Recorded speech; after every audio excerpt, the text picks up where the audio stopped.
Hi, hello, welcome to Devon Monk's Works and Worlds.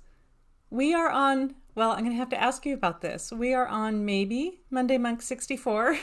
And the maybe is because I broke the streak. I was trying to do a video every Monday, once a week, for as long as I could go, and my streak has been broken. I did 63 Monday monks in a row, and then I didn't do one. And so now I don't know if I should do Monday monk 64. Like, should I keep counting, or should I acknowledge the fact that I've broken the streak, and I should just say now we're on Monday monk 1 again? I don't know. Would that be annoying? It seems like that would be confusing. So I don't know. Let me know in the comments down below. Should I be Monday monk 64? Like go ahead and keep going forward. Monday monk 64 with a pause. Anyway, you might be wondering why I missed the last Monday's show, and that is because I have a brand new grandbaby, and I have been spending extra time with said grandbaby, just being an extra pair of hands, helping out here and there for the new mommy and daddy, and I did not have time on Monday to film the show, and so I thought, well, that grandbaby is a pretty good reason to miss a show, so I have officially missed my first show. Okay, so with that out of the way, I'm going to just continue on as if I hadn't missed a show, and thank you for coming here. It's really good to see you. I'm really happy to spend a little time with you, and I appreciate you spending a little time with me on Monday if you find me on Monday, on some other day if you find me some other day. This channel is all about doing quick little updates on what is going on with writing, my writing and publishing books and whatnot, my knitting and those knit toys that I give away in my newsletter, and on just Monkworld in general. So today's going to be just like any other Monday, and I'm going to go over those things. How is writing going? Writing is not going.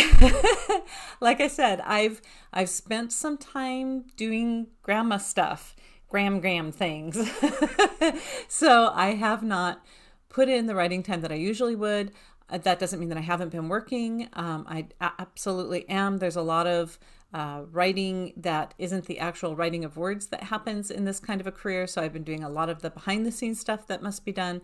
So it's not like I'm not making progress. It's just I haven't been actually writing. I hope to change that this week and to be able to actually get back to composing, because I have a lot of stories I want to tell, and I need to get to telling them. So writing, in general is going fine.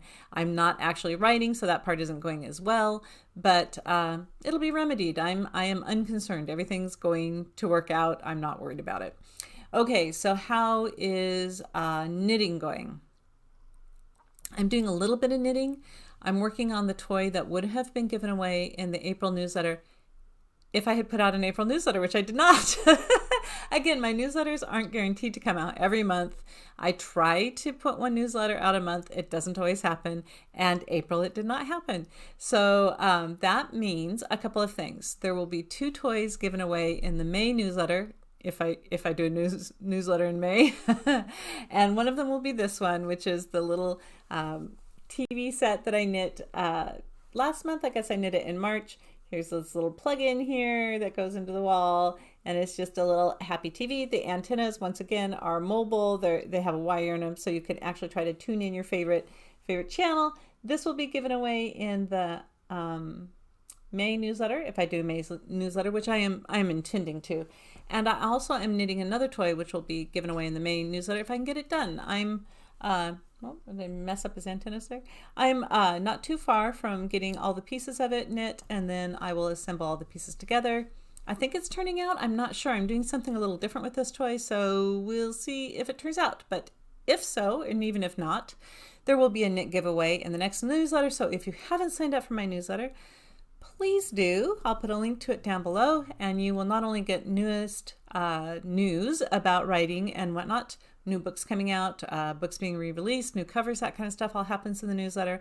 I also recommend friends' books in the newsletter, new books that they have coming out, or sales on books that they have out. And I also give away a little knit buddy. So do tune into the newsletter if you haven't. That's your best place to catch up with all things monk. Okay, so yeah, that's knitting. As for how the knitting of the toy is going, not badly. I'm using a much thinner yarn than I wanted to use for this project, so it means a lot. It's tiny needles and tiny yarn, and that's a lot of focused work. I have lost the stitches off of these needles. I'm using metal needles, and I have just pulled the stitches off probably a dozen times and had to re-pick up the stitches and figure out where in the pattern I was. So it's had its challenges for just the tininess of the yarn and the needles. But that happens sometimes with toys, that sometimes they just knit up like that, and sometimes they take a little bit of doing and undoing and redoing. And so that's this toy. It's coming together in pieces, but I think it might work out. It might work out. Toys are funny that way. They are kind of a mess until the very end when it all pulls together and it's like, oh, look, it turned out. Phew, that was a surprise. Which is pretty much how I feel about a lot of my writing too. It's like, it's a mess, and then it all turns out, I'm like, oh, hey, what do you know? Look at that, it's a book. Phew. Okay, so that's writing, that's knitting. How are things going in Monkland? Well, grandbaby, so that's a big thing going on in Monkland. Grandbaby is doing fantastic. Mommy and daddy of grandbaby are doing wonderful. They're terrific parents, and all is going well on that front. In the other places of Monkworld, we finally planted the lavender that we bought a couple weeks ago. So hopefully I will have some lavender bushes in with my rose bushes in the back. And because I lost one last year, I tried planting for the first time lavender, and only one of my lavender plants made it. So I'm hoping, lavender plant 2.0 will work this time. And what's funny is lavender isn't my favorite scent. Like, I don't really like it in cosmetics or soaps, or, I don't like the lavender.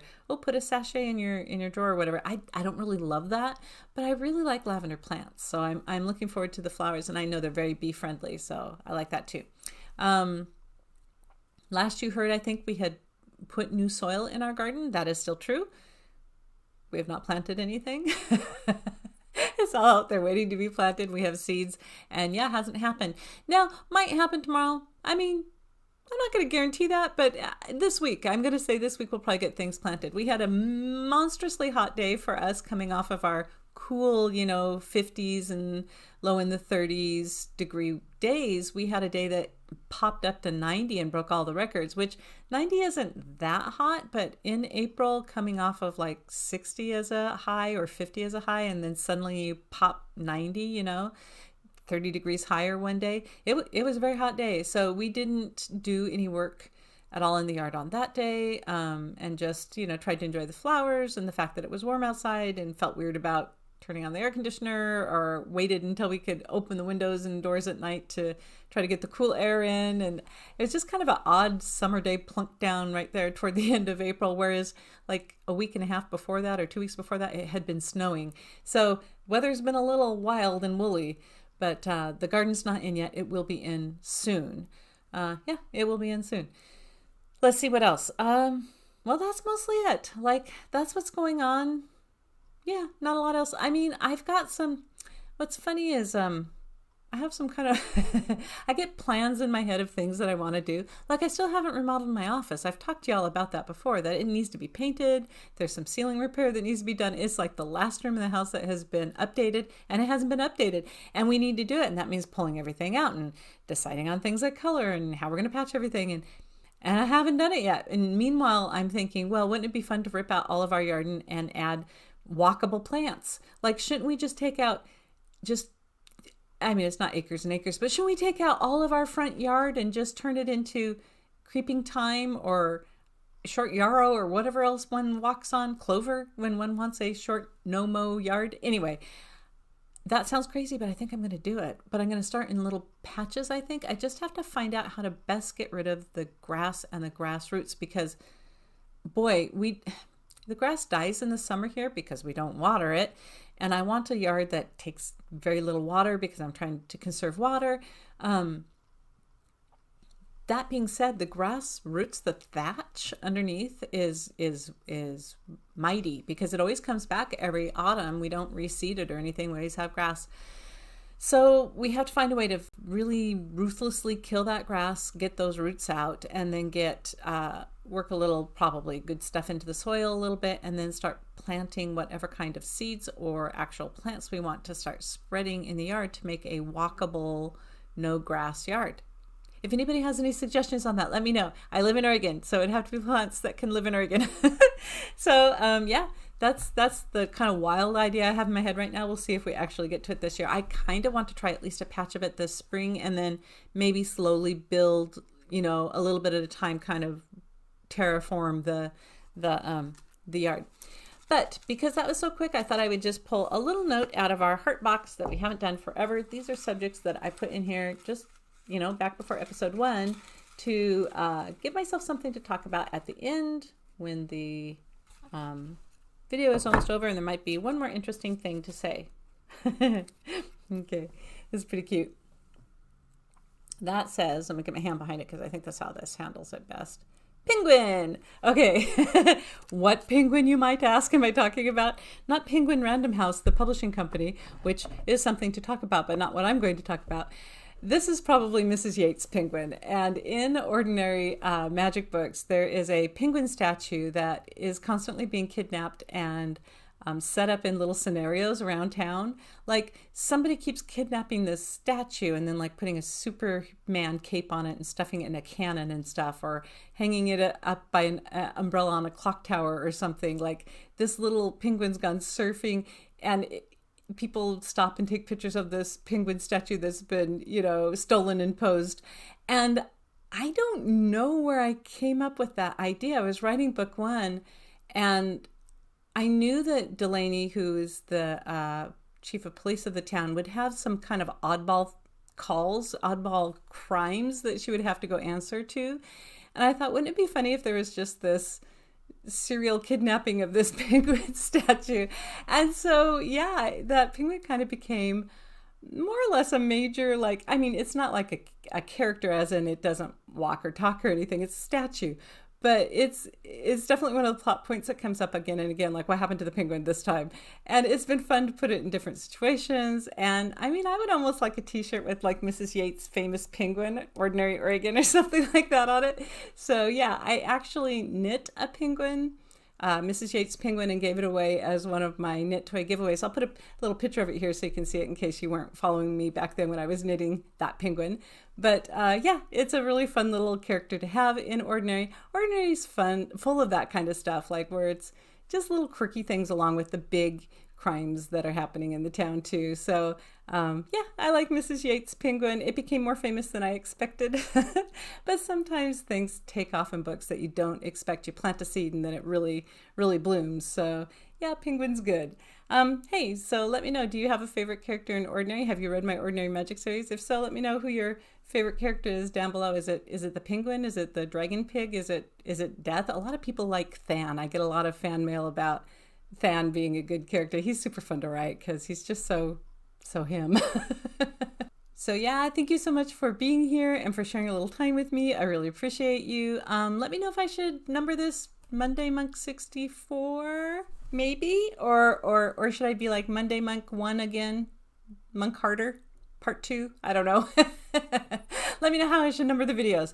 I think maybe going on to 64 makes the most sense. We'll just admit that we have failed in our streak and we have broken it. But until next time, thank you so much for stopping by. I hope you have a wonderful week. I'll see you later. Bye for now.